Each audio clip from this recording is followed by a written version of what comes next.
On today's show, we got an interview with East Director Matt Dozier, music from our featured artist of the week, and the tech tip of the week. That's all coming up next on EduTechGuys. EduTechGuys Radio, radio.edutechguys.com. The opinions expressed on the site and this program are those of the participants and not intended to and do not necessarily reflect the opinions of any specific educational entity, sponsor, company, state, or government agency. Hello and welcome to this episode of EduTechGuys Radio. How you doing? I am David Henderson. Hey, and I'm Jeff Madlock. Awesome. Welcome to the show. We've got a great one for you. Talked with Matt Dozier just a little while ago, and so we've got that queued up and ready. But the main thing that's been happening in and around Arkansas this week, holy cow, it is back to school time, which means crazy running around happening with your tech folks in the schools. Yep, it is crazy. How did you know that? I'm running around like a chicken with my head cut off. I'm right there with you. The stuff as an education. I work currently at an education service agency, and so we have several programs that are remotely managed and remotely handled. We've got classrooms, that kind of stuff. And so there's running around trying to get all those folks set up because they're just coming back from the summer and working with local districts and getting the networking and the other behind the scenes stuff all going, plus the stuff that's going on here. I mean, it is just a crazy, crazy time. It has been crazy. But the good news is you can always check us out on the web at www.edutechguys.com. Hey, just go out to Google, type in EduTechGuys, and you will find us. You can find us at Twitter, Facebook, Instagram. Heck, like I said, Google, EduTechGuys will be some of the top hits right there, if not the top hit. Because we'll be all the top hits. We are the EduTechGuys. That's right. We're like the Beatles and Michael Jackson of EduTechGuys, Google SEO. I kind of thought we were like the Safeway of Safeway. It's a older grocery store that's kind of always open. Sorry. All right. I was going for a bunch of dead guys sitting around a microphone, but whatever. That works also. No, seriously. Last week it was so hectic. We actually skipped a show. It's the first show we skipped in 2.5 years or something? We hated to do it to our guests because this is one of the greatest guests we've had on the show. It's been a lot of fun. He was a great interview. We've had a lot of great guests, but this one was a lot of fun, and we will have more from him in the future and from the East Initiative. Yes. We're looking forward to a nice run with those folks and those students, 20,000 plus students. So, remember, if you ever need anything from us, you can always go to the website, drop it into the bottom, fill out the form there, get in touch with us, or catch us on Twitter and send us a direct message or just tweet out to us. If you're looking for some work and some PD, something fun in your school, holler at us. We do lots of stuff, everything from podcasting to, you name it, Google Docs, you name it. We can probably do it. David and I have been doing this ed tech shtick for a long time. Yeah. I will tell you one of the most interesting from the perspective of the participants that I had in one of the workshops that I led recently. In fact, I did it. I ended up doing it twice. Was making money as an educator, making spare change, doing things like Etsy and Teachers Pay Teachers and blogging and podcasting and just showing teachers how they can take what they're already doing and making it personal, putting it out there for the world to see and making a little extra money on the side. And that's something that we can definitely get in and show your district, show your teachers how all that works, in addition to the myriad of things that we're able to help you guys with. Yep. All kinds of aspects of education technology, and some things that aren't necessarily education technology, but can relate it back to what you're doing in your classroom. Yeah, and make sure you follow us on Twitter because now that school started, we'll start handing out lots of good information. Lots of stuff you can use in the classroom. And we do retweet pretty heavily. We follow a lot of great people, a lot of people that have been on the show, and a lot of educators that you know. So we like to make sure you're knowing what's going on out there in the ed tech world. Yeah. Absolutely. So I tell you what, let's jump into this interview because Let's do it, man. we recorded it earlier today. It worked into all of our schedules well. Matt Dozier is he'll introduce himself when he comes on. So this was a great interview. Really good time. Hope you enjoy it. Take a listen. Hey, on the show today, we're really excited. This has been a one that we've been trying to schedule because all three of us are busy. One of us, the interviewee, is actually way busier than we are, and but he's not been the problem. It's been all us little guys trying to get these schools going. We are always the problem. We are always the problem. We are always the problem. But it's been great. I've been looking forward to this. My history with the East Initiative goes back to Greenbrier schools, and I got to visit the very first one, and I've followed it forever. And I think it is one of the most impactful things to ever happen in education, and it came right here from Arkansas. Yeah, absolutely. And it's very big, and we're lucky today to have Matt Dozier on the show. And so, welcome. Introduce yourself. Tell us who you are and your big role at the East Initiative. Well, thanks, guys. Let me quit blushing first. My name is Matt Dozier, and I am the president and chief executive of the East Initiative. We're the educational nonprofit that takes care of the training and support for the East programs across the nation. I've been involved with East for 20 of its 22 years. I got my start by going up to see the Greenbrier program, Jeff, and when asked by my principal, because at that time it was really just a pilot, when asked by my principal if he thought that we should add that to my school, I said absolutely. I said I wasn't sure how much of it was for show and tell and how much of it was real, but those computers sure look cool. And then he asked me if I wanted to teach it, and I said no. He said, why not? And I said, because I don't know anything about technology. And he looked me straight in the eye. There's a whole room of people there, and he said, well, Matt, they say you don't have to, so why don't you take a run at it? And it has become the singular, most exciting and powerful thing that I have ever done professionally. Mm-hmm. Yeah, and it's awesome. Wonderful. It's funny you touched on that, and that's a beautiful part of East is that you're a facilitator. You're a facilitator for learning, and that's awesome. It made the job a lot easier. Yeah, it did. It did, and harder all at the same time. Cool. So give us some numbers from since you came on 20 years ago. Where are we at now? How many schools across the country have East programs? Well, the school bell has opened, so I'm having to change my summer language. We are currently have active programs in 246 schools in 4 states with over 20,000 students currently participating. We haven't run the numbers yet. I expect that that's going to be about 25 or 26,000 when we get there. Wow. And those students are in grades 2 through college. Wow. Yeah. What started out in the high school has quickly started to adapt, and we were getting requests to put it in middle schools and then elementary schools and then post-secondary. Aside from Arkansas, where we have our largest impact or our largest numbers, we have programs in Oklahoma, in Pennsylvania, and in Louisiana. Nice. We've had other places in the past, but state budgets being what they are, the people of the great state of Arkansas need to give thanks every day for the Budget Reconciliation Act of 1948, because it means that we don't have the highs or the lows that the rest of the states sometimes have with their budgets. Yeah. So let's talk a little bit about, we've talked about East, but we haven't really talked about East.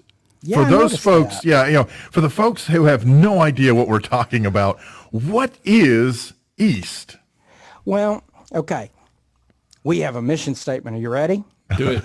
We provide all learners the opportunity to have relevant, individualized, life-changing educational experiences. And if that doesn't tell you everything you need to know. I was going to say, and in English, what does that mean? How about this? Imagine the coolest classroom you could possibly have, not just from a technology standpoint, but from a doing something standpoint. In that classroom, you have students who are given the challenge to go and find problems in their communities, however they define it, and use the tools in that classroom to address those problems.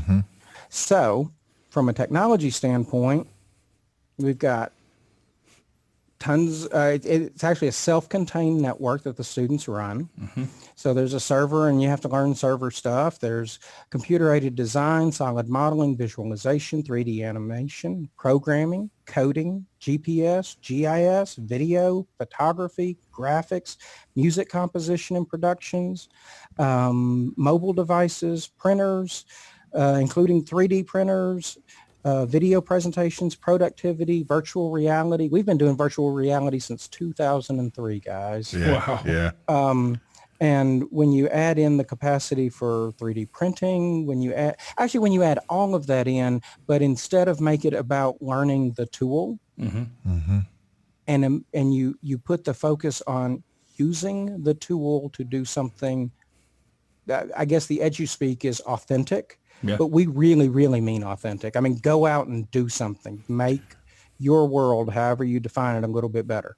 Exactly. Well, and that's one of the things, lately, and lately I say the last couple of years, the acronym for, PBL, project-based learning, problem-based learning, problem solving using various means is being, thrown around and it's sort of become a hot thing.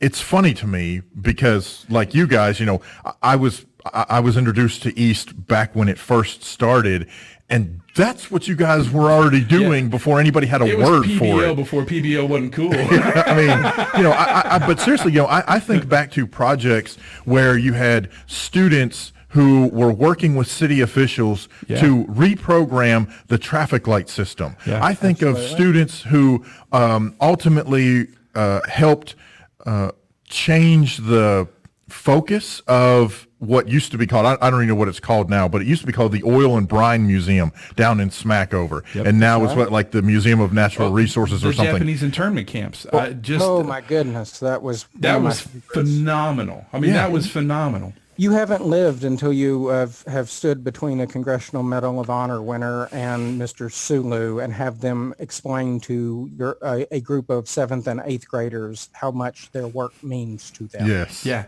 Yeah, I think that's the interesting thing about East that I love so much is it's not about the tech. It's not about the tech. It's the tech is a big part of it, but it's about building students who are leaders, who are doers and makers and shakers, and they get stuff done. That's one of my favorite parts about it. But not just that. It's that within the community in which they live, breathe, eat, where their parents work. Right. I mean, sorry, we're stealing all your airtime to sell your commercial. We're doing the commercial for you, yeah. But let's talk about that. Let's talk about this, and since we're bird walking everywhere, let's talk about this. Your inclusion is amazing. The inclusion of an East program is open to anyone. And that's built into the assurances that the schools agree to with us. Yep. Is that it is open to. We call it shuffling the deck, and we tell our schools when you walk into the lunchroom, that's what we want to see when we walk into your East classroom. I've got some numbers. As of the end of last year, we were 57% male and 43% female. Oh, wow.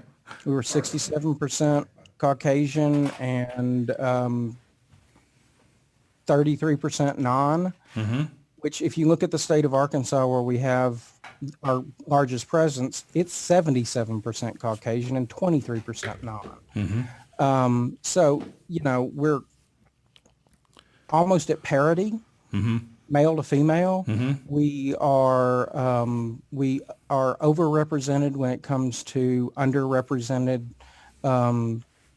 populations. Our free and reduced lunch rate is 56% of our students. Wow. Yeah. And that's a sample size of 20,000+. Right. Yeah. But that's beautiful because that shows how open the inclusion is to it for the students. But we're giving all these kids, the opportunity to not just put their hands on these things, not just one day to dream about doing something with that, not to have to work through the worksheets or wait for the teacher to tell you. We're giving them access and saying, go change the world. And I mean, you mentioned some last year, some of our big, like, are you kidding me? Because we don't prescribe these. And in many cases, our facilitators, that's what we call the teachers who teach in these classrooms, because they are truly facilitators. They don't, as a rule, assign a project. I was getting ready for a conference in Northwest Arkansas when I got a phone call that said I needed to call a facilitator from close to you guys in Hot Springs. And I was like, okay. So I called him, like, what's up? He's like, I'm in Washington, D.C. and I've got a problem. And I'm like, okay, what's the problem? He said, my kids entered this contest and we came up a couple of days ago. So we spent a couple of days knocking around the city and showing them the sites. But when we went in to go do the pitch, because we were selected as a semifinalist to go do the pitch, Matt, it's an X Prize. Do you know what that is? I said, I know a little about that. He goes, yeah, the kids thought it was a school thing, and it's not. They're one of the 100 that have been invited in by these two foundations to present on this adult literacy app. But they're the only ones in the K-12 space. There were app development companies from Australia. There were university research. There were people that had poured tons of money into this. And then there were, a couple of kids from the Hot Springs area in the 8th grade who said, hey, what if we did this? And they were working with their literacy council. I said, that's awesome. Why are you worried? He goes, what do I tell them? Because they want to know more. I said, talk to them. Tell them what you do. Tell them how you do it. You can point them back to us if they got more questions. But, this is reap the rewards. Celebrate with your students here. Look at what you're doing. He goes, well, okay, then I guess we'll talk later, because they made it through that round. They did not make it to the final round, which might be for the best, because I don't know if the Garland County Literacy Foundation would have known what to do with a $17 million startup. That's amazing. That's awesome. But that opportunity right there, think about awesome. that. So they didn't make it to the final round. They didn't make it to the 17 million, but there were a lot of other app companies there. And there were a lot of other angel investors, and there were a lot of other people interested in what they're doing. What an opportunity for those students in that East program. And that's pretty cool. Goodness. That's amazing. My goodness. That's amazing. They're learning these skills today. And what they walked out, they walked in, looked around, and were like, oh my goodness, this is, uh-oh. And then they walked out going, we got this. Yeah, exactly. We can do this. And not because somebody inspired them, not because somebody gave them the big talk, and not because somebody taught them all the buttons, but because they realized that a lot of the struggles that they were having, so were the Australians that were pouring lots of money into it. A lot of the way that technology is developing out in our society, and I wish more in our schools, it's happening so fast that we have a saying around here, life is beta. Everything is beta. Because about the time you've got this figured out, the new version, the new whatever comes out. Right. And you've got to be prepared to do it. Yeah. And in East, we're preparing them from the 3rd grade on up. They take charge. They come up with solutions that don't come as a product of the standard mindset of how you tackle a problem. And they see results. They actually do things. What does it mean to be a 15 or 16-year-old and be able to point to something that is out there in your community that you actually help to create? We've got students up in the Harrison area who have been producing prosthetic limbs for children because insurance companies won't pay for them. Yeah. Because they grow, and then you have to buy a new one. Right.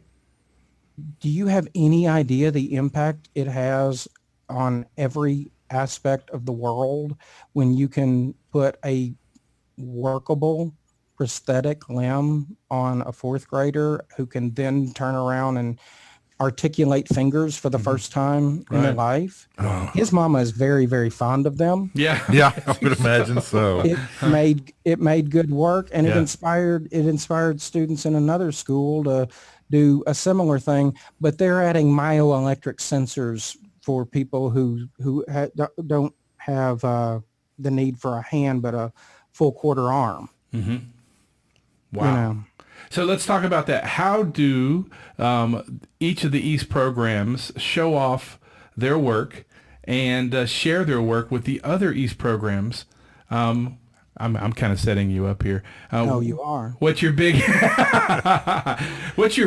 yearly, show off? Because I know you guys have one. Okay. One of the big buzzwords in education for as long as I've been there is accountability, right? Mm-hmm. And unfortunately, all too often, accountability is 3 hours on a Tuesday in April or March, right? Right. What if instead of having to everybody take a test and answer the same questions, you brought everybody together and you made accountability networking, demonstration, and sharing. Mm-hmm. Every year in the spring, this year it's March, got that right here, 13th through the 15th of 2018 at the Hot Springs Convention Center, we will host a conference in which all of our programs come together. Mm-hmm. It's one part exhibition and exposition, only instead of just vendors trying to sell their wares, it's our programs presenting the work that they're doing. They network with each other. They network with professionals. The Facebook people spent 3 days there last year and asked me a very basic question when it was all said and done. How did you do that? Mm-hmm. Because when they're actually sharing, when they're actually working together, they can discover, hey, this thing I'm not very good at, if I'm in Nettleton and I'm not very good at something, I can go find a school that maybe isn't close to me. Maybe it's a Texarkana school. Oh, they're real good at it. I can make that connection. I can see those things and I can help build my project. Or if I'm showing off what I think is the greatest project in the history of the universe, I can have my peer group and other facilitators and other adults come in and go, have you thought about this? Have you thought about that? Mm-hmm. And you can see these projects evolve and develop because unlike other classrooms, and this is an important distinction between what we do and what other people do, a project is not a 2-week, 6-week idea. A project is an ongoing, developmental, iterative process by which it doesn't start out in trying to get the traffic lights to all turn yellow in such a way that traffic flow goes down. It starts out as there was an accident at this intersection and we're trying to figure out a better way to do that. Mm-hmm. But if you stop them at what we call that, the that 3-sided demo board that you do for science mm-hmm. fair. Mm-hmm. Yes. You only get so far. Right. Yeah. If you tell them, okay, now go do that. Yeah. And then you're done with it. Yeah. Then that's you're great. done. Now go do something else. Uh-huh. Mm-hmm. Yeah. Yes, I think so. I love the fact that you built into the system your own outsourcing internally. that is gorgeous. And the peer collective, the quarterly reports, they're all built in there. Yeah. Hey. That's pretty amazing. All the way through. All the way through. Our technical support team that works here in the office on staff, nearly every one of them came up through our program because it's really hard to hire a help desk that is conversant in 60 different pieces of software and a self-contained network whose job is not to just answer the question, but to begin and engage the questioner in those real things. Imagine if you actually called the people on the other end of the phone when your computer wasn't working and they didn't start with, is it plugged in? Right. Yeah, that was one of my questions, to ask how many former students had come back into the fold to help work at the East Initiative and move forward. And You answered it. A lot of them go on to do other things. We've got we highlight our alumni all the time in our digital magazine, but we've got one who just finished up his internship at the Weather Channel. Wow. Nice. He was hired as a freshman by Houston Nutt as the first freshman they'd ever put on the video team for the team. Wow. And the power of the pig is powerful. Yeah. Yes, it is. It is. But he was so well skilled, and that started as, we've got this closed circuit TV system. I want to run announcements in my school. Yeah. By his junior year of college, he's working for the local NBC affiliate. When he gets out of college, he goes on full time. He does that for a couple of years, and then he decides that he doesn't know enough science to do what he really wants to do. And if you want to do science, you either go to Florida State or you go to Oklahoma, because you either, or not science, but weather. Because you either want tornadoes or hurricanes, apparently. That's how it's explained to me. I guess so. But he has the resources. He has the money, because he has not taken on lots of debt. He has outperformed as far as his entry level job was the weekend desk at the TV station. Yep. And yeah, he's finishing up his master's degree and has spent the summer at the Weather Channel. Yeah. That's cool. That's awesome. Yeah. I have a story. We have a student here, a former student of mine, former tuba player, band when I was a band director in a previous life. 10 years out of the program, all 3 years in high school when we started it at our high school, and has a high school diploma, and he is the IT consultant for entire cities. And pulls in a massive hard six figures and employs a lot of people.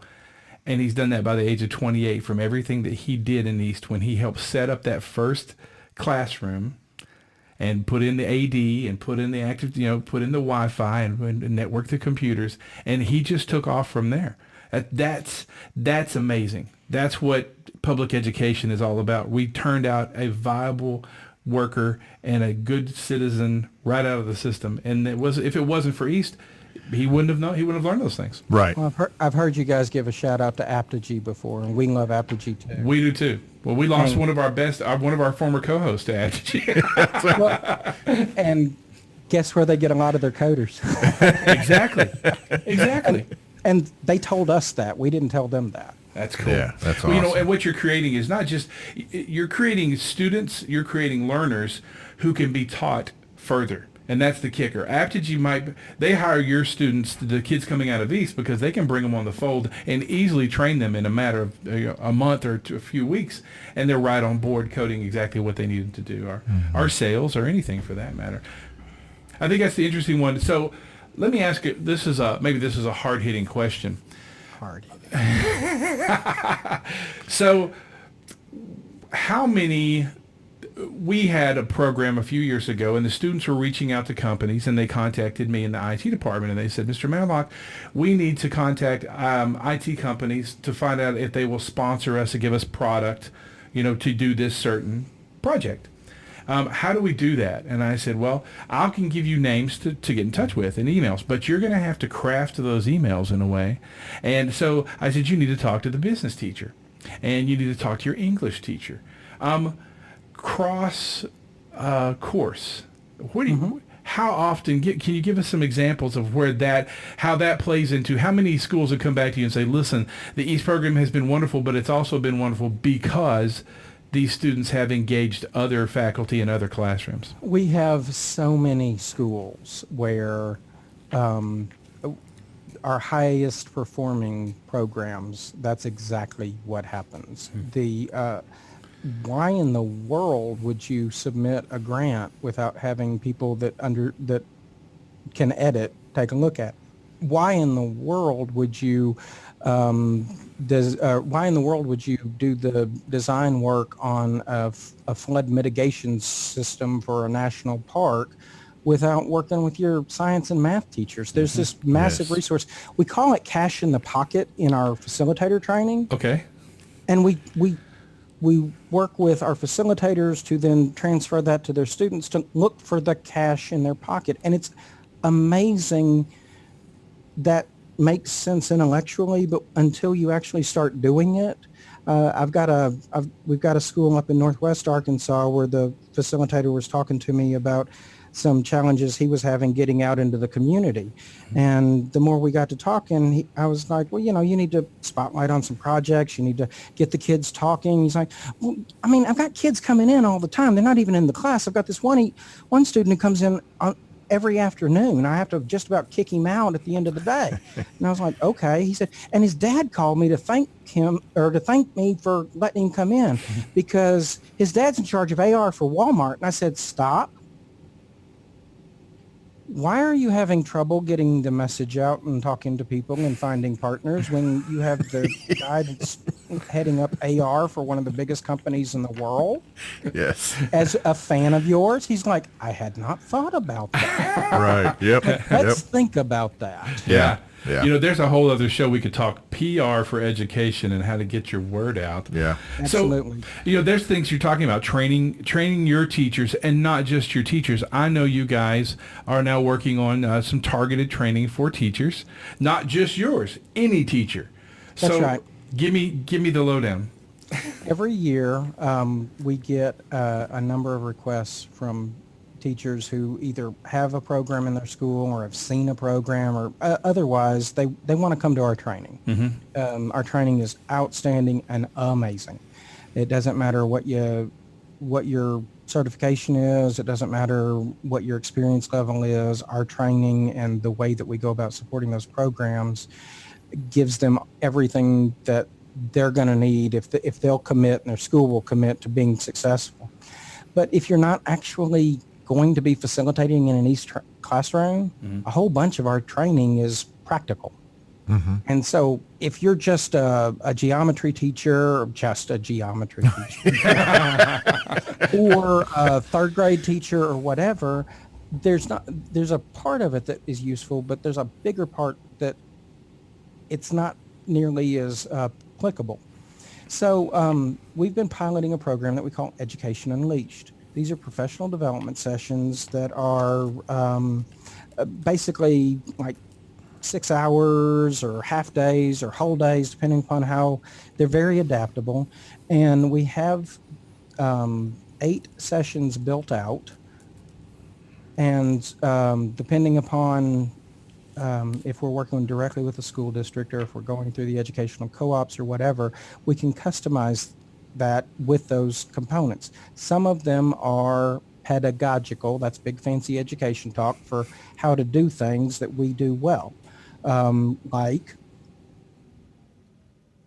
working and developing community partners, like how to do a real project or how to do projects that will fit your curricula, not just here's a cookbook of projects, but how to do that, how to integrate technology into your whatever subject matter you're doing. But we also do, there's a session on freeware, free technology that any teacher anywhere can get their hands on. Digital mapping.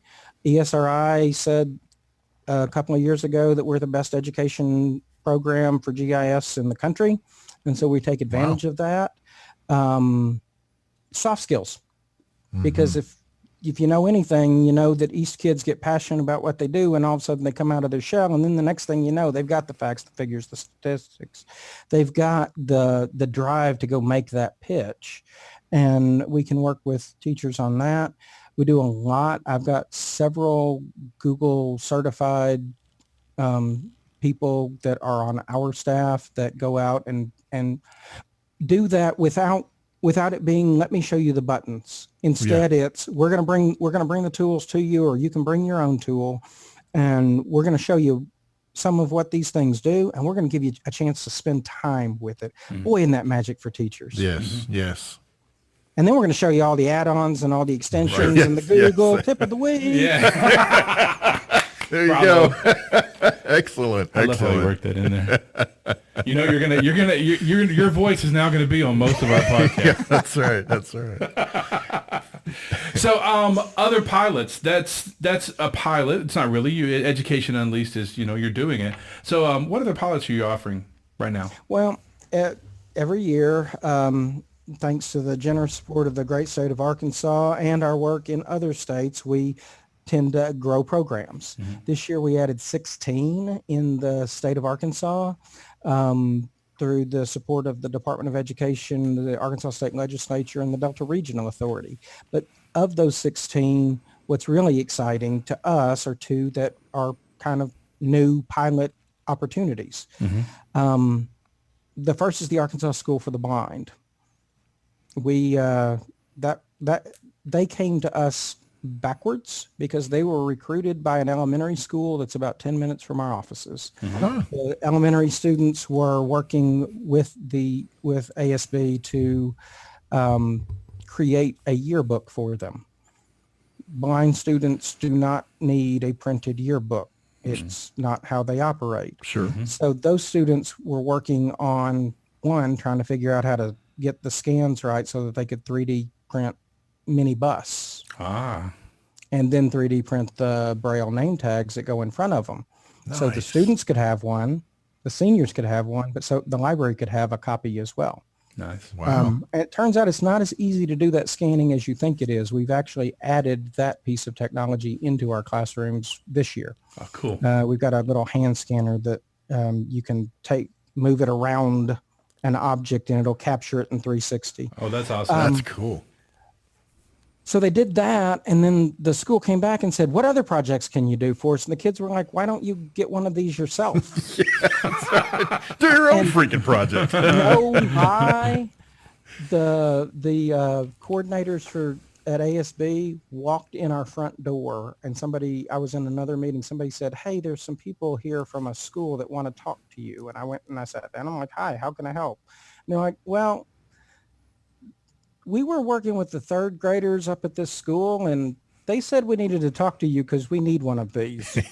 And so we started talking about it. And when we went and met with them, their administration was very clear.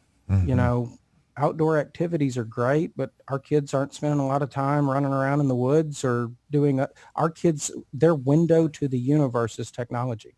Sure. And I said, if you'll be patient with us and let us make some mistakes because we've never done this before, I think we've got something cool going on. And so we're starting that program. That is phenomenal. They're starting that program. We're just gonna answer the phone when they call. Sure. The other pilot that we're also really excited about, Goodwill runs a network across the country of schools for adult learners. This is people that have dropped out of high school, not gotten their GED, and just done whatever it is you do when you don't have the minimum basic skills.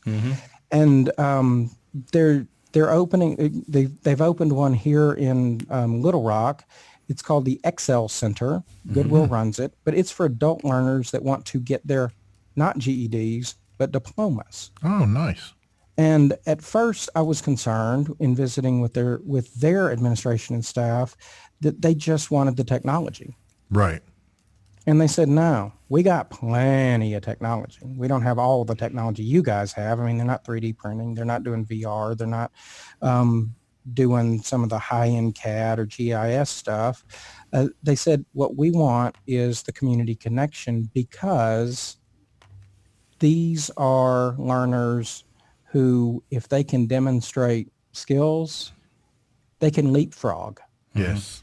Yes. And they can leapfrog into paying jobs. Right. I've got a cute little story about a student that went to work for the, went to work for the electric company, low man on the totem pole kind of thing. Contacted his facilitator because he was trying to recruit some of the engineers at the electric company to come out and visit with the school on how they're using ArcGIS. She said, sure, why don't you do that? So he went in to make his pitch to them, but in making his pitch to them, he started using words like raster, vector, orthorectify, and they're like, wait a minute, hold on. How do you know this? And he's like, oh, I do this. And they're like, now? He's like, no. When I was in school. Right. And where? And The next thing you know, the electric company is helping him get certifications, training, schooling, and they've moved him from a starting level position of just somebody that answered an ad with a high school diploma into the GIS department because he can keep up. Yeah, that's Isn't that awesome. cool? Oh my gosh, that is so cool. Oh, Yeah, you have a great job, and the part of the job that's got to be the greatest is things like that. yeah. I mean, I see your passion is very evident because every time I meet you, and it's funny, your staff, you have your staff here right now putting in a new classroom for us at our. They're not mine. They put up with me. They are the best in the world. Well, and I have to tell you, they respect you tremendously. The working conditions that you guys have, I mean, in your whole team, your entire team is really impressive. I mean, it's very impressive. They're concerned about the program, and they're concerned about everybody in the program. And that's amazing. You don't find that a lot. But that's why the East program is moving on like it is, and it's so strong and powerful that it is. Do you want to know what our response time on help tickets for tech support? Yeah. 246 programs, over 20,000 students. Yeah.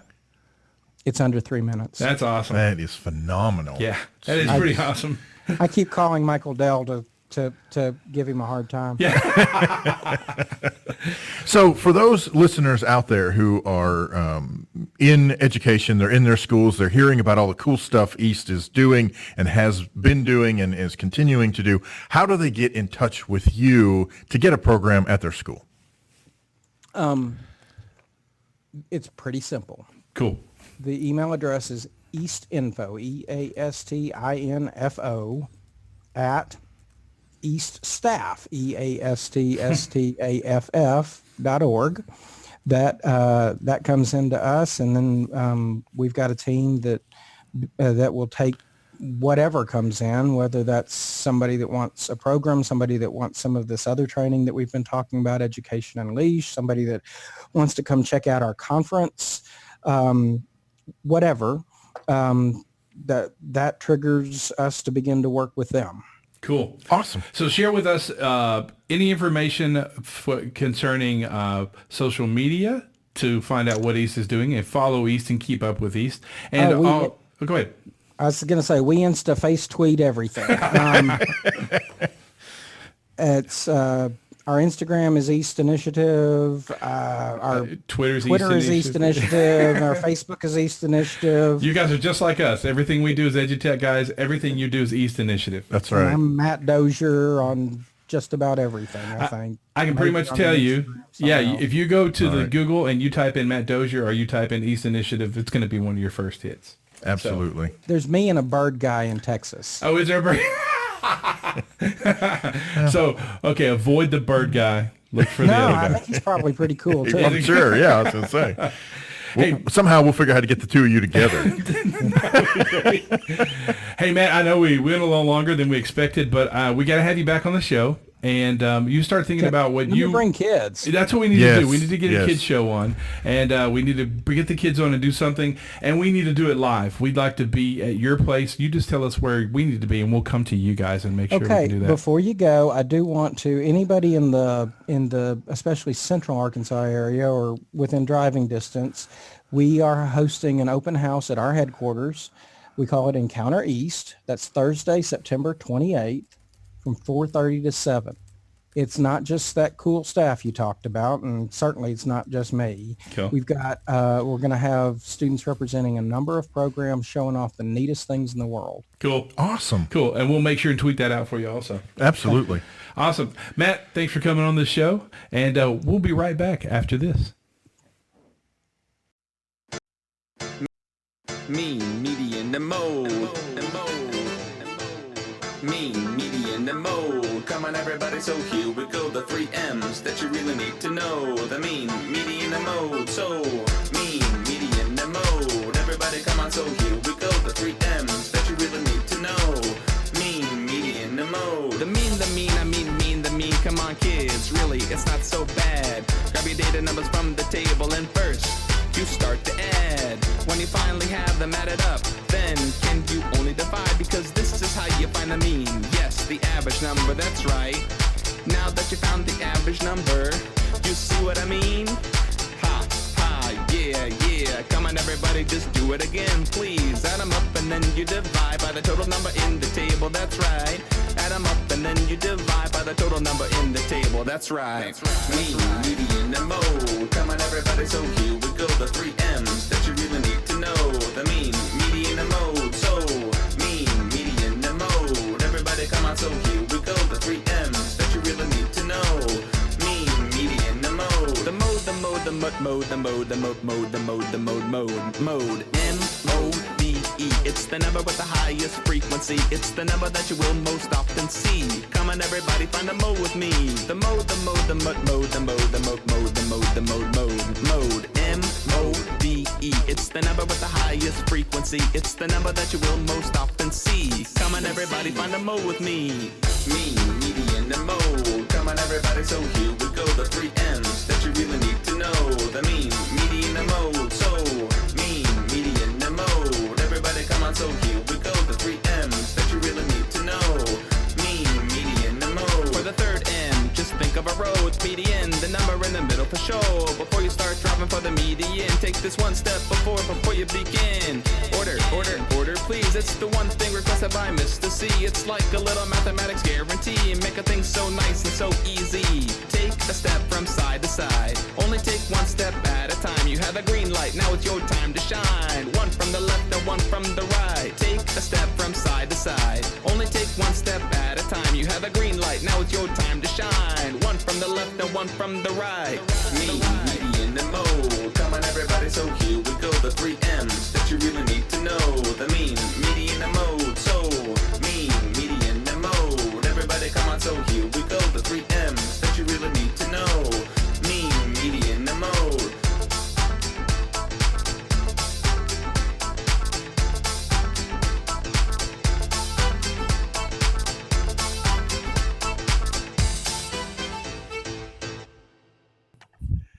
That is music from the original Mr. C, and that is Mean, Median, and Mode here on EduTechGuys Radio. Yeah. Mr. C, great guy. That is awesome. Yeah, cool cat, man. He is actually he's actually on his own now, doing all this stuff with PBS and everything, doing his own television shows and doing his own YouTube stuff. Check him out, the original Mr. C. He's out there on the web. Catch him on YouTube. Lots of great stuff. Yeah, he would go into schools and build these songs with the students, which is really cool. Very, very cool. And we first met him, I guess it was Fitzy, wasn't it? We first met him, man. Yeah. Really great educator right there. Hey, listen, want to once again thank Matt Dozier for coming and talking to us with the East Initiative. Check him out on Twitter at East Initiative, Facebook East Initiative, and Instagram at East Initiative. That's right, man. But yeah, you can always catch them there. You heard the information, how to get in touch with them. So if you want to find out about the East Initiative for your school, remember you can go EastInfo, EASTINFO at eaststaff.org. That's EEASTSTAFF.org. Just drop them an email. They have a team that can get right to you and let you know what's going down. Yeah. Yeah, awesome what a great stuff. program. We should have sampled his singing of the Google Tip of the Week.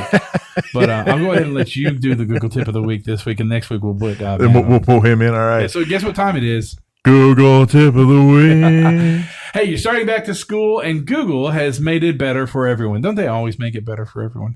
They're actually doing a lot of updates now. You've probably seen it on your apps. They're updating apps like crazy, adding some wonderful stuff in there. One of the things we have fallen in love with, and I'm going to give a shout out to another Arkansas company here, and that's Aptigee, and a company that's on the West Coast. That's another one of our favorite companies is GoGuardian.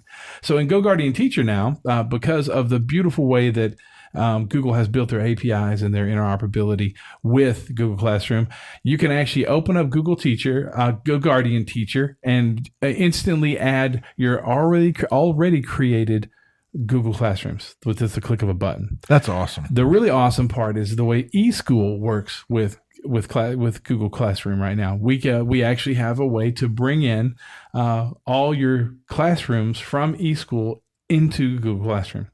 So Man. here in Arkansas, that's a real big deal for all of us. Yes, So, yes.